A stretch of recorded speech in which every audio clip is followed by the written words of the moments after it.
Welcome student, next level physics में आपका स्वागत है। ठीक है, ये लेक्चर नंबर 2 है फिजिक्स का, ये लेक्चर नंबर 2 है। ठीक है, सबसे पहले कल किस चीज़ की बात कर रहे थे सर? डिस्टेंस की बात कर रहे थे। ठीक है, तो आते हैं डिफिनीशन की बात कर रहे थे sir. What is distance? Distance क्या है? Distance is the total length of the path travel by an objects from one point to another point. सबसे पहले ये डिफिनीशन समझो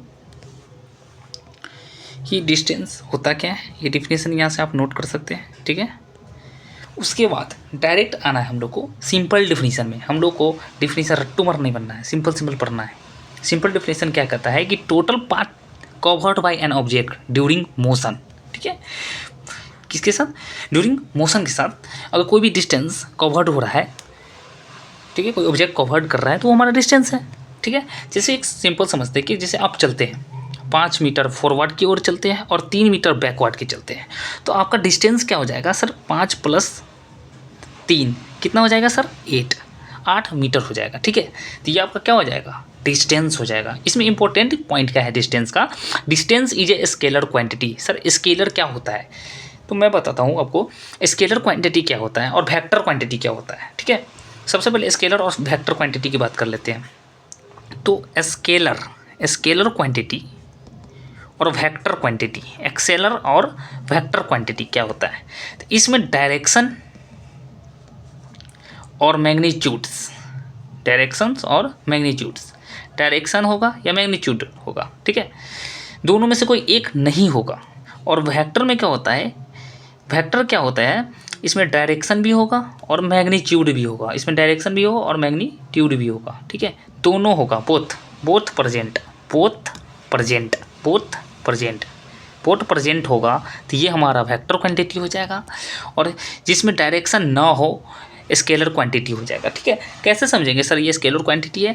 देखो डिस्टेंस में डायरेक्शंस नहीं होता है, इसमें नो नीड डायरेक्शन है, इसमें डायरेक्शन की कोई ज़रूरत नहीं है। इसका ऐसा यूनिट क्या होता है डिस्टेंस का? सर मीटर होता है। ठीक है, और डिस्टेंस हमेशा ऑलवेज पॉजिटिव होता है, इट इज ऑलवेज पॉजिटिव। ठीक है, डिफिनीशन समझ में आ गया कि even throw you back and distance count the whole path. ठीक है, यानी कि अगर आप एक एग्जाम्पल के साथ देखो, जो कल एग्जाम्पल दिए थे घर से मंदिर स्कूल का जो एग्जाम्पल था, जैसे कि आप यहाँ पर है, ठीक है, सपोज दैट आप ये और ये चले ऐसे ऐसे जाके, ये रास्ता है हमारा, ऐसे ऐसे चले और अपने घर की ओर पहुँच गए। ठीक है, अपने घर की ओर पहुँच गए, ये हमारा होम हो गया। ठीक है, घर की ओर पहुँच गया।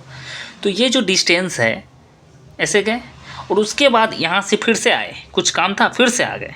ठीक है, एक बारी गए ऐसे, देखो ऐसे गए और उधर से ऐसे आ गए। ठीक है, तो एक बार इधर से गए और उधर से आ गए, तो टोटल डिस्टेंस कितना होगा?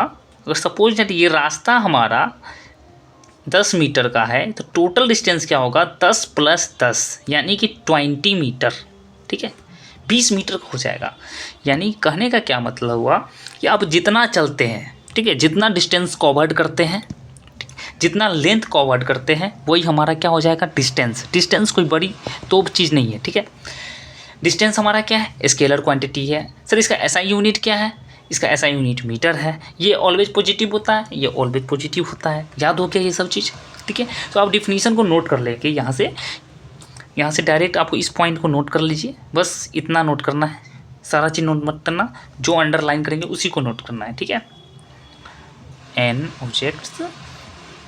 ठीक है, उसके बाद एग्जाम्पल के तौर पर आप इसको नोट कर सकते हैं। ठीक है, उसके बाद ये no need direction, it is a scalar quantity and ऐसा units of distance is metres, it is always positive, complete. ठीक है, नेक्स्ट वीडियो में आपको हम डिस्प्लेसमेंट बताएंगे।